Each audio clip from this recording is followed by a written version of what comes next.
আব্বা আসিচ্ছে, আব্বা টুপ কইরা বাংলাদেশে ঢুকে আওয়ামী লীগে প্রতি বিপ্লব ঘটাইবেন, তিনি আবার প্রধানমন্ত্রী হবেন। এই খুশিতে কিছু ভালসিউন ফেসবুকে লাফাইতেছে। একটা বলদ ভালসিউন হইল সদ্য পলাতক রাষ্ট্রদূত হারুন আল রশিদ। এই আরামজাদার রাষ্ট্রদূত হিসেবে মরক্কোতে ছিল। দেশে ফেরার আদেশ করা হইলে তিনি দেশে ফেরার জন্য টাকা তুলে কানাডা পালায় যায়। কানাডা গিয়া হাসিনার এই লেসপেন্সার রাজনৈতিক শরণার্থীর আবেদন করেছে। এটা আমার কথা না, দেখেন এই ভালসিনেরিয়া পররাষ্ট্র উপদেষ্টা তহিদ সাহেব কি বলে।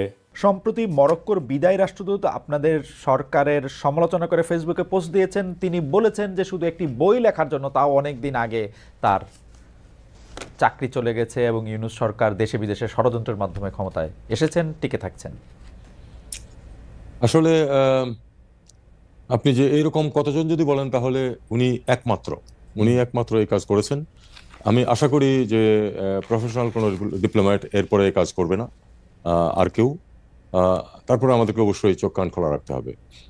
উনি যে করেছেন এটা আপনাকে আমি এটুকু বলতে পারি যে উনি চলে যাওয়ার 3 সপ্তাহ আগেও একজন উপদেষ্টার কাছে তদবির করেছেন তাকে যেন অন্য কোথাও পোস্টিং দেওয়া হয়। সবচেয়ে বড় কথা, তাকে কিন্তু চাকরিচ্যুত করা হয়নি। তাকে চাকরিচ্যুত করার পরে যে উনি এটা করেছেন তা না, অথবা যে উনি যে রিজাইন করেছেন তাও না।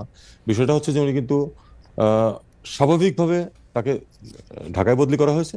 সরকার যে কাউকে যে কোনো সময় বদলি করতে পারে, তাকে ঢাকায় বদলি করা হয়েছে। উনি দায়িত্ব ত্যাগ করেছেন নিয়ম অনুযায়ী, টিএডিএ নিয়েছেন এবং তারপরে উনি ঢাকায় না এসে কানাডাতে গিয়ে এই কথাগুলি বলছেন। এটা স্পষ্ট কারণ হচ্ছে যে উনি আসলে কানাডাতে আশ্রয় নিতে চান। এবং এখানে একটু ছোট্ট তথ্য আমি অ্যাড করে রাখি। ওনার স্ত্রী এবং এক সন্তান আজকে থেকে 2 বছর আগে সবুজ পাসপোর্ট নিয়ে কানাডায় অবস্থান করছেন, তার সাথে না।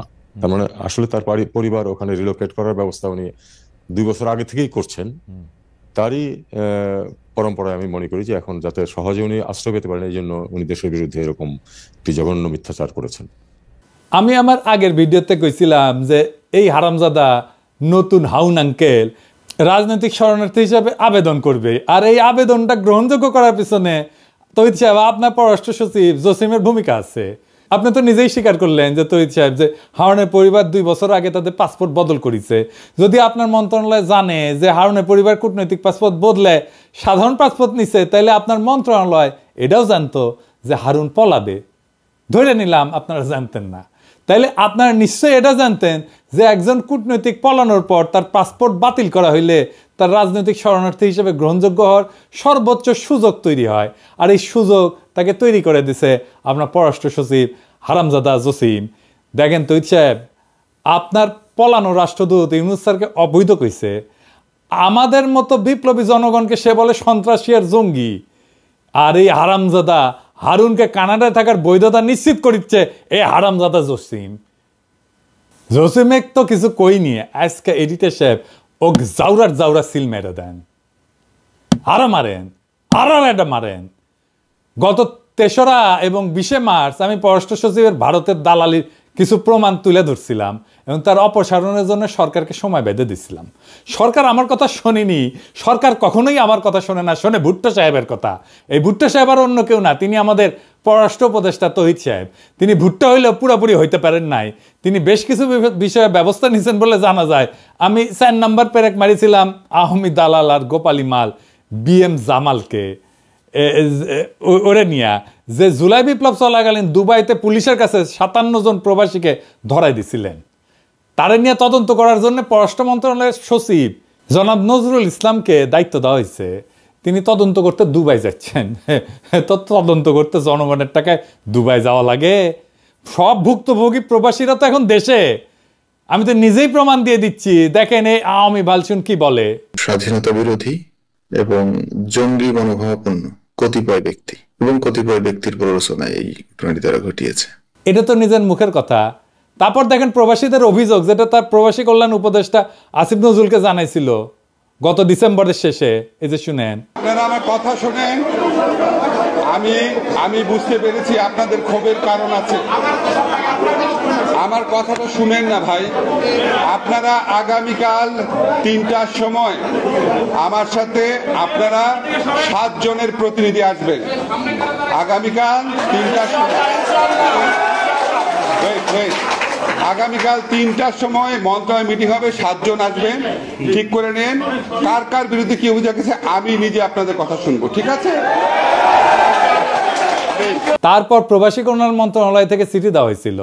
এই যে এটা এত কিছু প্রমাণ থাকার পরেও যদি আবার দুবাইতে অফিসার পাঠানো লাগে, তাহলে তো আর কিছু বলার থাকে না। মানে টাকা কি খোলাম কুচি, মানে বাংলাদেশের জনগণের ট্যাক্সের টাকা কি খোলাম কুচি?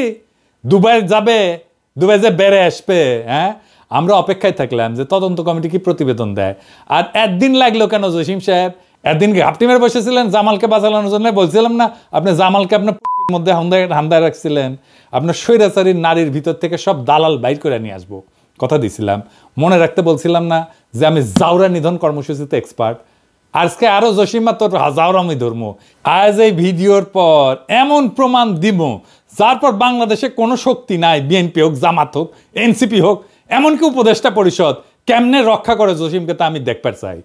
কইছিলাম না লড়াই হবে জনগণ বনাম কায়েমি আমলার স্বৈরাচারের দালালদের। আজকের প্রমাণের পর জসিম মিয়া টাইম কলে শেষ, নাইলে এই সরকার তার গ্রহণযোগ্যতা আর নিরপেক্ষতা হারাবে। আর সেই সাথে সরকারের আদর্শ সম্পর্কে জনগণের কাছে যেই বার্তা পৌঁছাবে তা আশা করি কেউ কামনা করে না। উপদেষ্টা তৌহিদ হোসেন আজকের ভিডিও চুপ করিয়া নোট খাতা নিয়ে নখ কইরা বৈশা বৈশা দেখেন আর মনে মনে আপনার সকল বুদ্ধি সাজান। জসিমের পাশায় লাথি মেরা খেদাবেন নাকি জনতার সামনে এসে দাঁড়াবেন, দেখি কতটা মরদ হয়েছেন আপনারা। চলেন আল্লাহর নামে শুরু করি। আমি গত 2 ভিডিও মোট 5টা প্যারেক মারিছিলাম, তাই না? হ্যাঁ, তো প্রথম 2টা প্যারেক আমি প্রমাণ করেছিলাম যে জসিম নিজে একটা আওয়ামী দালাল। এখানে আমি দেখেছিলাম যে সে কিভাবে 5ই আগস্টের আগে 2রা আগস্ট ওই যে সোহরাওয়ার্দীর বডিগার্ড জয় বাংলা হওয়ার দুঃখে ফেসবুক প্রোফাইল কালো করে ফেলেছিল। আমি আরও দেখেছিলাম কিভাবে জসিম পররাষ্ট্র সচিবের দায়িত্বে আসার পর আওয়ামী প্রেসিডিয়াম কমিটির সদস্য মাজেদা রফিকুন্নেসাকে বঞ্চিত কর্মকর্তা হিসেবে পদোন্নতির সুপারিশ করেছিল। তারপর আমি প্রথম এবং দ্বিতীয় ভিডিওতে দেখেছিলাম কিভাবে এই রাষ্ট্রদ্রোহী পররাষ্ট্র সচিব আওয়ামী লেসপেন্সারদেরকে রক্ষা করতেছে, কিভাবে দূতাবাসগুলোকে আওয়ামী পুনর্বাসন কেন্দ্র বানাইতেছে। এর মধ্যে বারবার যেই নামটা উঠে আসতেছে তাও হইল জসিমের প্রথম মহাপরিচালক প্রশাসন নাজমুল হক। আমি নাজমুলরে নিজের আর তার পরিবারের ইতিহাস তুলে ধরেছিলাম, আর এই পাক্কা আওয়ামী দালালের চাকরিচ্যুতির দাবি করেছিলাম। আর কি বলেছিলাম তা পুরো বিষয়টা বুঝতে হইলে আমার এই 2টা ভিডিও দেখে আসতে পারেন। আমি আরও কইছিলাম হাসিনার দালালি কইরা জনগণের টাকায় বেতন নেওয়ার কোনো অধিকার নাই মাথা ব্যথা জসিমের, কিন্তু জনতা আর জসিমের মাঝখানে দাঁড়ায় আছে পররাষ্ট্র উপদেষ্টা তৌহিদ হোসেন সাহেব নিজেই। চলেন দেখি কেন, দেখেন শুনেন। একটি প্রশ্ন দর্শকরা অনেকবার করছেন, সেজন্য প্রশ্নটা করা। সেটা হচ্ছে যে পররাষ্ট্র সচিব, আপনার পররাষ্ট্র সচিব যিনি আছেন, বলা হচ্ছে যে তিনি আওয়ামী লীগের লোক বা অন্য কোনোভাবে, এই ব্যাপারটা আপনি আসলে শুনেছেন কিনা, দেখেছেন কিনা? পররাষ্ট্র সচিবের নিয়োগের ক্ষেত্রে আপনার কোনো পছন্দ ছিল কিনা, আছে কিনা? দেখুন, পররাষ্ট্র সচিবের নিয়োগে পররাষ্ট্র উপদেষ্টার কোনো পছন্দ থাকবে না, এটা তো হতে পারে না। এটা খুবই স্বাভাবিক। পররাষ্ট্র সচিব অবশ্যই আমি আমার পছন্দের ব্যক্তি বলেই এবং আমি তাকে যোগ্য বলে মনে করি বলেই তিনি এই পদে আসীন হয়েছেন। আর একটা কথা আমি আপনাকে বলি, যে কেউ যে কোনো অবস্থানে ঢুকলেই, এখন তো যেহেতু সোশ্যাল মিডিয়া খুব অ্যাক্টিভ, মুহূর্তের মধ্যে তার বিরুদ্ধে বিভিন্ন ধরনের বিষোদ্গার চলতে থাকে, কিছু সত্য কিছু মিথ্যা, কিছু এর মাঝামাঝি। তো আমাদেরকে এটা এভাবেই দেখতে হবে। হয়তো অন্য কাউকে পররাষ্ট্র সচিব হিসাবে দেখতে কারো ইচ্ছা ছিল, তিনি হয়তো সন্তুষ্ট হননি, তিনি এটা বলতেই পারেন। তবে আমি এটুকু বলি যে উনি তার দায়িত্ব সঠিকভাবে পালন করছেন এবং উনি আওয়ামী লীগের লোক কোট অ্যান্ড কোট, এরকম কোনো প্রমাণ আমার কাছে নেই। আমাকে তৌহিদ সাহেবকে ধন্যবাদ, তিনি অবশেষে স্বীকার করেছেন যে তিনি তার পছন্দের ব্যক্তিকে পররাষ্ট্র সচিব নিয়োগ দিচ্ছেন। যেখানে বিপ্লবের পর আপনার উচিত ছিল সবচেয়ে যোগ্য ব্যক্তিকে পররাষ্ট্র সচিব হিসেবে নিয়োগ দেওয়া, সেখানে আপনি যে ব্যক্তিকে পছন্দ তারই আপনি নিয়োগ দিচ্ছেন, যা আপনার নৈতিকতাকে প্রশ্নবিদ্ধ করছে যথেষ্ট। আপনি তো শপথ নিয়েছিলেন অনুরাগ বা বিরাগের বশবর্তী হইয়া কোনো সিদ্ধান্ত নেবেন না। পছন্দ মানে তো অনুরাগ, এটা বুঝেন। কোনো অবজেক্টিভ ক্রাইটেরিয়া তো আপনি তাকে নিয়োগ দেন নাই। ধরেন তৈরি সাহেব, আপনার বদলে আমি যদি পররাষ্ট্র উপদেষ্টা হইলামই, তাহলে কি আমি মনিকা বেলিচ্চিরে পররাষ্ট্র সচিব বানাতে পারবো? হ্যাঁ, দেবেন বানাতে? আমার তো পছন্দ তারে, দেবেন বানাতে। আপনি তো বিএনপি থেকে সুপারিশপ্রাপ্ত উপদেষ্টা, আর নিছেন বিএনপি থেকে সুপারিশে আসা ভারতের কাছে মাথা ব্যথা একজন পররাষ্ট্র সচিবকে। এই সচিব যে কাজ পারে না তার প্রমাণ আগেই দিছি। এই সচিব যে বিপ্লবের পক্ষে অবস্থান নাই তার প্রমাণও করেছি। এই সচিব যে মিথ্যাচারী এবং জুলাইয়ের ন্যারেটিভ করার যোগ্যতা এবং মানসিকতা নাই সেটা আপনাকে প্রমাণ দিছি। আপনি যেহেতু তারা ডিফেন্ড করিচ্ছেন, তাই ভিডিওতে আমি আপনার প্রত্যেকটা কথা খণ্ডন করব। আমি আবারও প্রমাণ করে দেব যে কেন এবং কিভাবে জসিম ইন্ডিয়া আর আওয়ামী লীগের উদ্দেশ্য বাস্তবায়ন করছে প্রতিনিয়ত। তার আগে চলেন দেখি এই যে তৌহিদ এবং জসিমের পরিচালনায় পররাষ্ট্র মন্ত্রণালয়ের মডেলটা কেমকা। আমি এই সরকারের দায়িত্বে আসার পর থেকে বলে যাচ্ছি যে জেনারেল ওয়াকার ইন্ডিয়ার দালালি করেছে, আর এই কথা আপনাদের বুঝতে সময় লাগলো 7 মাস। এখন প্রমাণ পাচ্ছেন তো। দেখেন, ওয়াকারের জন্য মায়া কান্না কাইনতেছে আওয়ামী দালাল হার্পিক মজুমদার। বাংলাদেশ সেনাবাহিনী এখনই তাদের সুবর্ণ সুযোগ যে তাদের এই পোশাক, তাদের এই ডিসিপ্লিন বাহিনীকে যারা প্রশ্নবিদ্ধ করেছে তাদেরকে কঠিন জবাব দেবার। এই 2 টাকার ফকিন্নির বাচ্চারা বাংলাদেশ সেনাবাহিনীকে এইভাবে অপদস্থ করছে, অপমান করছে, এবং একজন বাংলাদেশের নাগরিক হিসেবে প্রতিনিয়ত সেটা সহ্য করছি। কেন সহ্য করব? এখন প্রমাণ পাচ্ছেন তো। যখন দেখেন ওয়াকার বলে যে আওয়ামী লীগ ছাড়া ইনক্লুসিভ নির্বাচন সম্ভব না, ওয়াকার, তৌহিদ আর জসিম একই ভারতের সাজানো দাবার বোর্ডের 2টা ঘোড়া, যাদের লক্ষ্য হইলেও সময় এবং সুযোগ মতো রাজা এবং মন্ত্রীকে ঘায়াল করা। আজকে মেটাফরিক কোনো কথায় যাওয়ার একদম ইচ্ছা নাই, কিন্তু ওয়াকার, তৌহিদ আর জসিম যে এক নীতি দিয়ে চলতেছে তা হইল ভারতের south block model. South block জিনিসটা কি আসেন সেটা বুঝে দেখি। আপনি মাঝে মাঝে শুনবেন সাউথ ব্লক কথাটা। ইন্ডিয়া তার রাষ্ট্র পরিচালনার জন্য কেন্দ্রীয় সরকারের অধীনে থাকা মূল মন্ত্রণালয়গুলোকে 2টা ব্লকে ভাগ করে। নর্থ ব্লক, এই নর্থ ব্লকে থাকে হচ্ছে অর্থ মন্ত্রণালয়, মন্ত্রী পরিষদ, যারা মূলত দেশের আভ্যন্তরীণ বিষয় নিয়ে কাজ করে।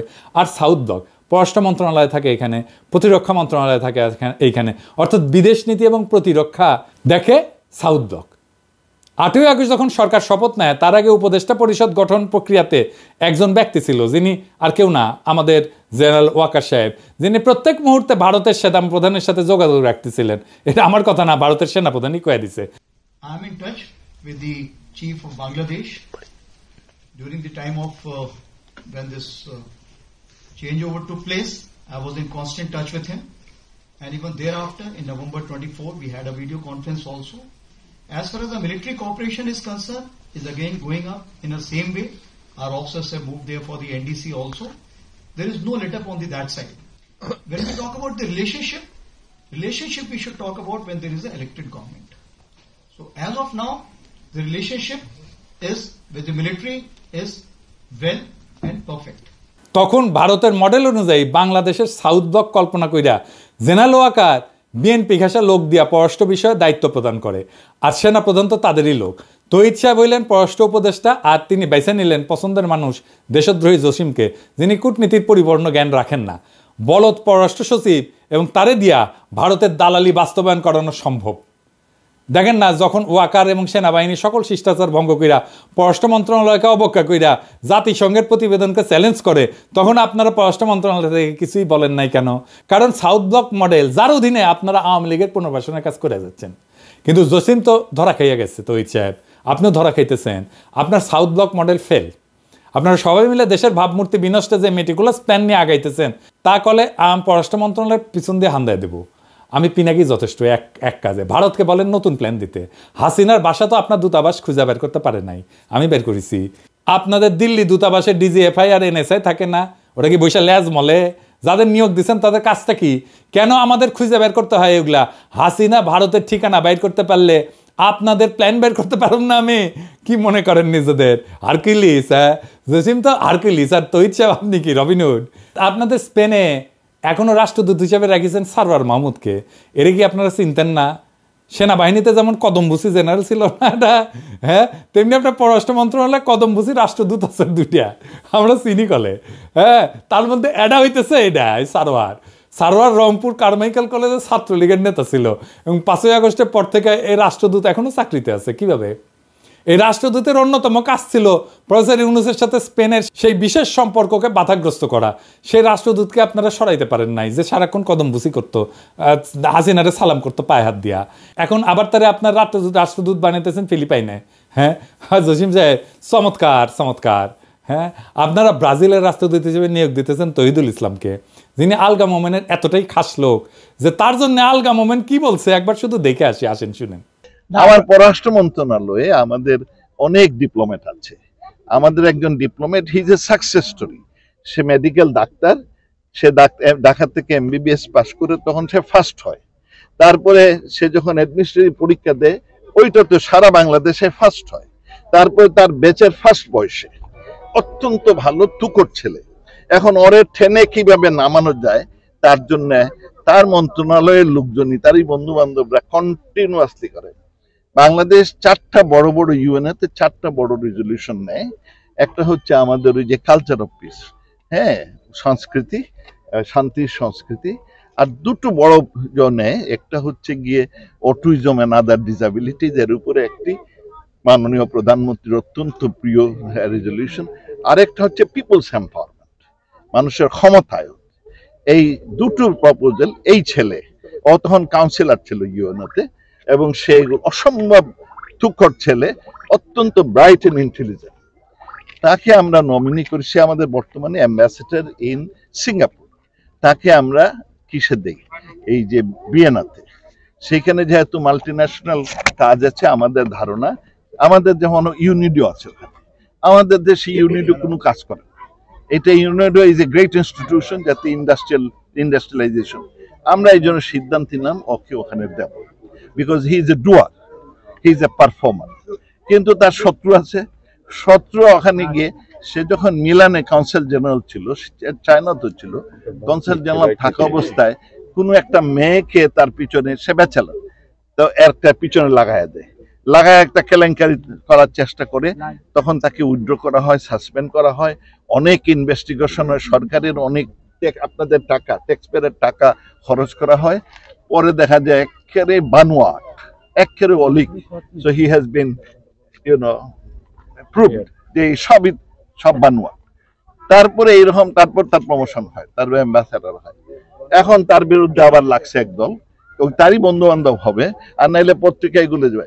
হি is a very good officer, আমি যতদিন আছি আই উইল ডিফেন্ড। হাসিনা পছন্দের কাজ করছে, আলগা মোমেন যাকে সবসময় ডিফেন্ড করবে এমন লোকের ডিফেন্ডার হইল এখন তহিদ সাহেব আর জসিম সাহেব। আপনারা ওরে ব্রাজিল পাঠাতেছেন একটা গভীর ষড়যন্ত্রের অংশ হিসেবে। ব্রাজিল হইল দক্ষিণ আমেরিকাতে বাংলাদেশের একমাত্র দূতাবাস, যেখানে এই সরকারের বিরুদ্ধে গোপনে অপকর্ম করার জন্য আলগা মোমেনের এই খাস লোকের সেইখানে পদায়ন দেওয়া হইতেছে। ওইখানে ভারতের দূতাবাস আছে মোট 11টা।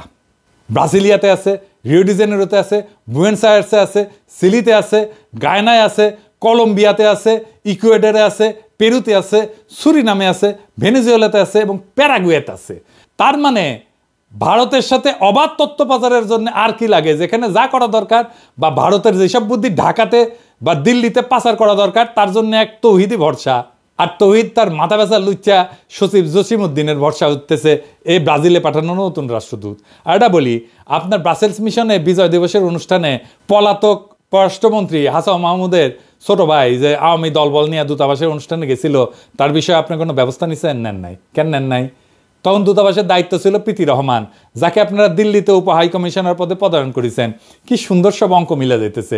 প্রীতি রহমান তো দিল্লিতে হাসান মাহমুদের বার্তা পৌঁছে দিবে আপনাদের গডমাদার গণহত্যাকারী হাসিনার কাছে।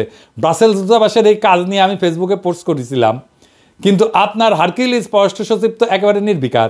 কি জবাব দিবেন আপনি তহিদ সাহেব? আমার কথা কি সত্য, মিথ্যা, নাকি আংশিক সত্য, নাকি আংশিক মিথ্যা? কি তহিদ সাহেব, কথা বাইরে হইতেছে না মুখ দিয়া? আসেন এবার তহিদ সাহেবের সকল কথা খণ্ডন করি। আওয়ামী লীগের আরেক সফট লেসপেন্সার খালেদ মহিউদ্দিনকে সাক্ষাৎকার দিচ্ছেন, তাই না? আমি কয়টা বিষয় খুঁজে পেয়েছি। 1 নম্বর হইতেছে ওইখানে যা কইছেন পররাষ্ট্র সচিব আপনার লোক, 2 নাম্বার, পররাষ্ট্র সচিবের বিষয়ে সমালোচনা করে যারা, কারণ তারা অন্য কাউকে পররাষ্ট্র সচিব দেখতে চায়। 3 নাম্বার, পররাষ্ট্র সচিবের বিরুদ্ধে আনা অভিযোগগুলা কিছু সত্য, কিছু মিথ্যা, কিছু আংশিক সত্য আর কিছু আংশিক মিথ্যা। 4 নাম্বার, পররাষ্ট্র সচিব ভালো কাজ করছে এবং আপনি তার আওয়ামী সংশ্লিষ্টতার কোনো প্রমাণ পান নাই। চলেন আপনার প্রমাণ দিয়ে আগে শুরু করি। আপনার মন্ত্রণালয়ের ওয়েবসাইট দেখে আসি। চলেন আজকে স্ক্রিনশট দেখাবো না, এইটা সাহেব আপনি একদম লাইভ দেখান ওয়েবসাইটটা, ব্রাউজ করব আর আপনাকে প্রমাণ দিব। এটা মজার কথা বলি তো সাহেব, টেনশন কমবে। ওয়েবসাইট দেখে আমি ভাবিছিলাম যে কোন ওয়েবসাইট ব্যবস্থাপনার দায়িত্ব দিলে এমন কাজ করতে পারে। তাও দেখলাম যে আপনি তো আইসিটি বিভাগ দেখার দায়িত্ব দিচ্ছেন হাসিনার সেরা স্পেন্সার নাজমুলকে। এই নাজমুলকে চাকরিচ্যুত করার জন্য আমি কতবার আপনারে কইলাম, কিন্তু না, আপনাদের তো ভারতের দালাল লাগবে, তাই না? তো চলেন দেখি তো এই জসিমের স্বৈরাচারী পুনর্বাসন কর্মসূচির মূল কারিগর গত 7 মাস ধরে ওয়েবসাইটে আমাদের জন্য কি ঝুলায় রাখিছে। হ্যাঁ, আর এই যে মুনতাসির, দেখেন এই মুনতাসির হইতেছে ভারতের গণস্বাস্থ্য বিষয়ক পরামর্শক প্রতিষ্ঠানে গ্লোবাল উপদেষ্টা হিসেবে কাজ করিচ্ছে। মুনতাসির, তুমি এটা করবে পারো। এই প্রতিষ্ঠানের জন্ম হয় 2014 সালে, যখন মুনতাসির নয়াদিল্লিতে পদায়িত ছিল। এই মুনতাসির, তুমি তো ব্যবসা প্রশাসনের ছাত্র, গবেষণা করিছো আন্তঃসীমান্ত বাণিজ্য নিয়ে, গণস্বাস্থ্য নিয়ে। তোমার পরামর্শক প্রতিষ্ঠানে তোমার কাজ কি? তুমি তো গণস্বাস্থ্যের কিছু জানো না। তো এই ছেলের বিষয়ে পুরো অনুসন্ধান চালান, আমি আর আজকে কিছু কইলাম না। কিন্তু সরকারি পদে থেকে এই ছেলে কিভাবে ডিপ্লোম্যাট পরিচয় দিয়া ভারতের মতো দেশের প্রতিষ্ঠানে পরামর্শক হইতে পারে? কে তারে অনুমতি দিল? মন্ত্রণালয় দিছিল? কবে দিছিল? দেখবার চাই একটু। এই খবর আমাদের জানতে হবে তহিদ সাহেব। পররাষ্ট্র মন্ত্রণালয়ে ভারতের প্রতিষ্ঠানের পরামর্শক থাকবে, এটাই জাতি মাইনে নেবে না। আর এইগুলা বাইর করা কি আমার কাজ? তাইলে তো আপনারা বেতন নেন কেন? আবার মুনতাসিরকে পদোন্নতির জন্য সুপারিশ করেছে আপনার সচিব জসিম। আর কত দেখাইতে হবে আপনারে তহিদ সাহেব? এইভাবে আপনার পছন্দের পররাষ্ট্র সচিবের ভারত দালালি জনসমক্ষে প্রকাশিত হওয়ার পর আপনি কেমনে চুপ থাকেন?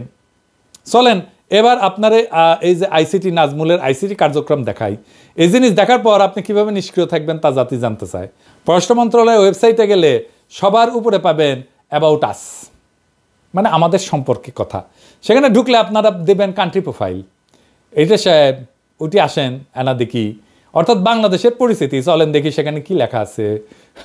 ইংরেজিতে লিখেছে, ইংরেজি যেহেতু লিখেছে তাহলে ঠিকই লিখেছে। আসেন দেখি ইংরেজিতে কি লিখেছে, পড়বে পারি কিনা জানি না। ভাষা আন্দোলন নিয়ে কইছে ল্যাঙ্গুয়েজ মুভমেন্ট, বুঝছাও? The language movement of 1952 to recognise Bangla as a state language may be termed as the first step towards independence. Political and economic deprivation of Bengalis prompted Bangabandhu Sheikh Mujibur Rahman, the father of the nation, to put forward in 1966 his historic 6 points, the Magna Carta, which in effect structured the foundation of East Pakistan's future independence. I'm sure এখন এখন তহিদ সাহেব উঠি একটা গান দিবি, যদি রাত পোয়ালে শোনা যেত বঙ্গবল্টু মরে নাই, আমি মরি নাই, ওইটা দিবে, বুঝছাও? তার মানে শরদিক বডিগার্ডকে আপনারা বাংলাদেশের পরিস্থিতিতে তেল মেটতে মেটতে মেটতে মেটতে ঢইলা পড়ে যাইতেছেন, কাজ হয়ে যাইতেছেন।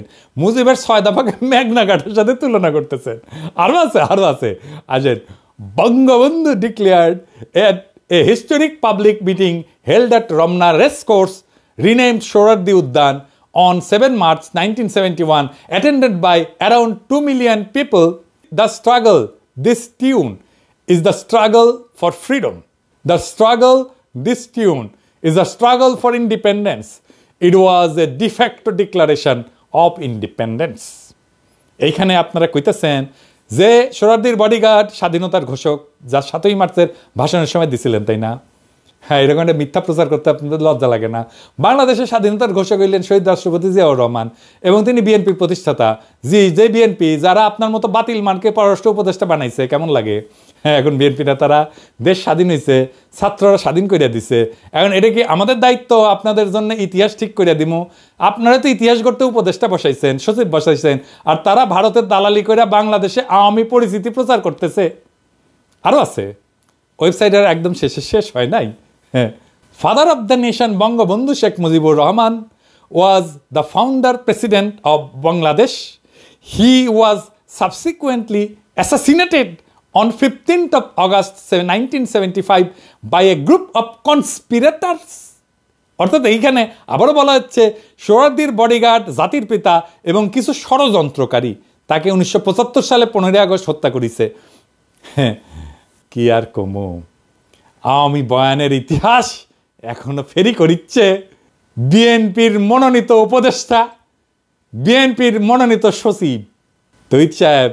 আপনার আর আপনার মাথা ব্যথা পররাষ্ট্র সচিব তো রাষ্ট্রদ্রোহী, দাঁড়ান একটু দম নিয়ে নি। আপনাকে এই লেসপেন্সারি দালালি দেখার জন্য 5ই আগস্ট হয়েছিল। আপনার যে ভারতের কাছে দেশ বেচবেন এজন্য ছাত্রর পান দিছিল। পুরা দেশ চিনে রাখেন জুলাই বিপ্লবের বিপক্ষের শক্তি কারা। পুরা দেশ দেখুক যে জনগণের সামনে আওয়ামী সন্ত্রাস আর গণহত্যাকে ফিরে আনতে কারা কাজ করতেছে। জসিম কইছিল না যে সে ন্যারেটিভ তৈরিতে সফল হয়েছে, জসিমের সফলতার ন্যারেটিভ দেখায় দিলাম। এই তোর সফলতারে হারাম জাদা। হ্যাঁ, এই ওয়েবসাইট হইল বাংলাদেশকে চেনার, বাংলাদেশ সম্পর্কে জানার মূল ওয়েবসাইট। আমরা যখন কোনো দেশ সম্পর্কে জানতে চাই তখন সবচেয়ে নির্ভরযোগ্য তথ্যের জন্য পেশাজীবীরা সেই দেশের পররাষ্ট্র মন্ত্রণালয়ের ওয়েবসাইট দেখে। আমরা যতই ব্যবসা বাণিজ্য, জাতিসংঘ রিপোর্ট, আন্তর্জাতিক অপরাধ ট্রাইব্যুনাল, স্বৈরাচারের বিচারে এই কথাগুলো বলি না কেন, যখন এই বিষয়গুলো বিদেশিরা বিবেচনা করে তখন তারা সরকারের ওয়েবসাইটে থাকা ন্যারেটিভগুলো দেখে। আওয়ামী লীগ কীভাবে নিষিদ্ধ হবে? যদি পররাষ্ট্র মন্ত্রণালয়ের ওয়েবসাইটে বাংলাদেশ পরিচিতি অংশে ফ্যাসিস্ট আওয়ামী লীগের নাম 3 বার উচ্চারিত হয় আর ফ্যাসিস্টের স্লোগান জয় বাংলা লেখা থাকে, এইগুলা হইল আওয়ামী লীগকে নিষিদ্ধের প্রক্রিয়াকে বাধাগ্রস্ত করা আর ফ্যাসিবাদী শাসন কায়েম করার কৌশলী পদক্ষেপ, যা তৌহিদ সাহেব, জসিম সাহেব এই গং মিলে বাস্তবায়ন করিচ্ছে। কি মির্জা ফখরুল সাহেব, তৌহিদ সাহেব আর জসিম সাহেবকে আপনারা সরাবেন নাকি আমাদের কিছু করা লাগবে? নাকি স্বাধীনতার এই ইতিহাস আপনাদের কাছে এখন গ্রহণযোগ্য?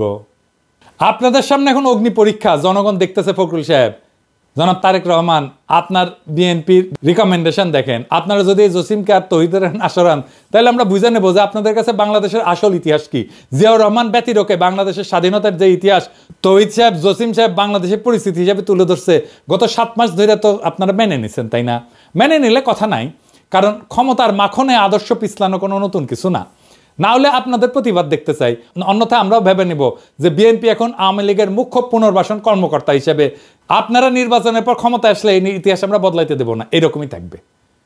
এই তো গেল বিএনপির কথা। এবার জুলাই আন্দোলনের অগ্রসৈনিকদের দৃষ্টি আকর্ষণ করছি। তোমরা দেখো যে আবু সাইদের রক্তের ইতিহাস আজ তৌহিদ, জসিম, নাজমুলদের স্বৈরাচারী গ্রাসে পর্যদুস্ত। তোমরা দেখো মুগ্ধর আত্মত্যাগ এখন তৌহিদ, জসিম, নাজমুলদের খুনি হাসিনাকে ফিরে আনার প্রতি বিপ্লব। তোমরা দেখো তোমাদের গড়া ইতিহাস নিয়ে তোমাদের কান্দে চইরা ক্ষমতায় বসা কিছু আওয়ামী দালাল তাদের ভবিষ্যৎ নিশ্চিতের শকুনি হাসি দিচ্ছে।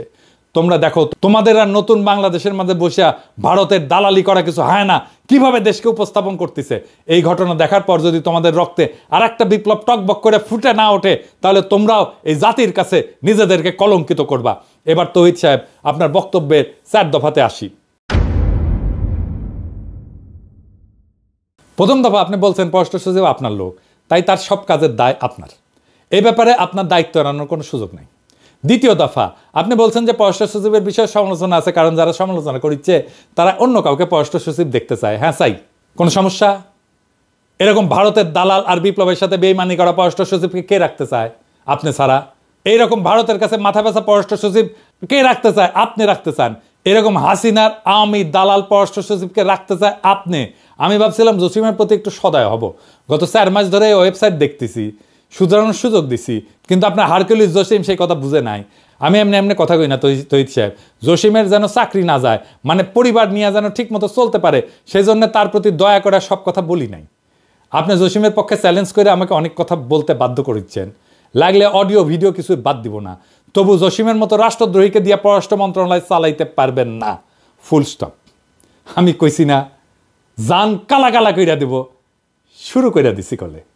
আমাদের কোনো পছন্দ নাই, আমরা সেরা অফিসারকে চাই যে আপনাদের অপকর্ম মুইসা প্রফেসর ইউনূস স্যারের নেতৃত্বে সরকারের কূটনৈতিক অবস্থান তৈরির জন্য কাজ করবে এবং বিপ্লবের সঠিক ন্যারেটিভ তুলে ধরবে। তৃতীয় দফা, পররাষ্ট্র সচিবের বিরুদ্ধে আনা অভিযোগগুলো কিছু সত্য, কিছু মিথ্যা, আর কিছু আংশিক সত্য আর আংশিক মিথ্যা।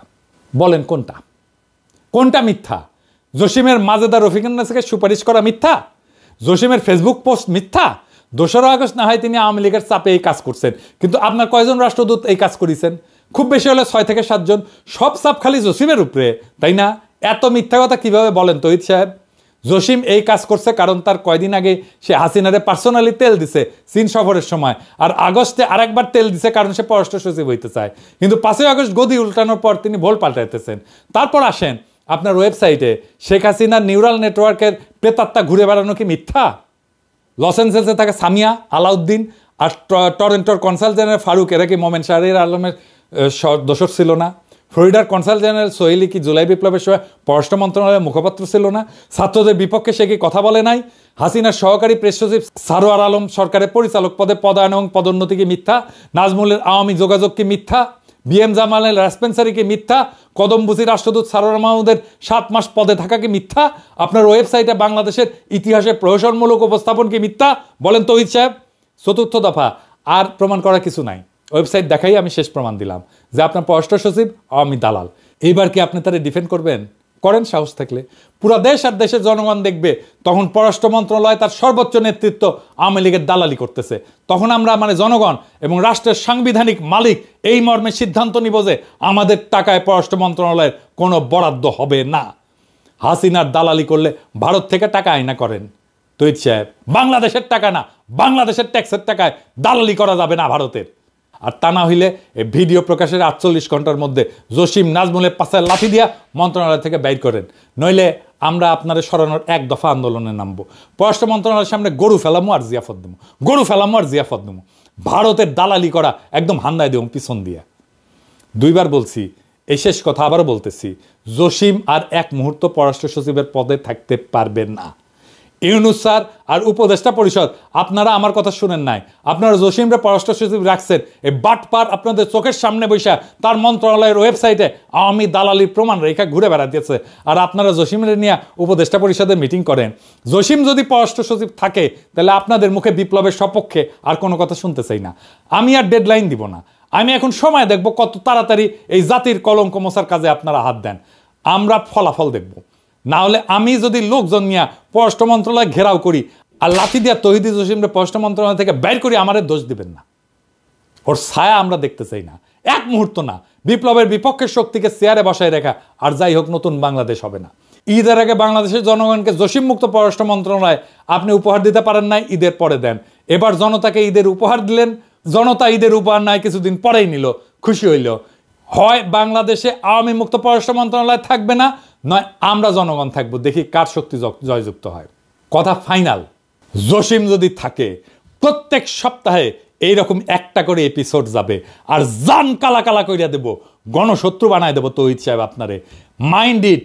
আবার আপনারে মনে করায় দিই, বাঘে চুলে 18 ঘা, পুলিশে চুলে 36 ঘা, পিরাগে চুলে জয় বাংলা। ইনকিলাব জিন্দাবাদ।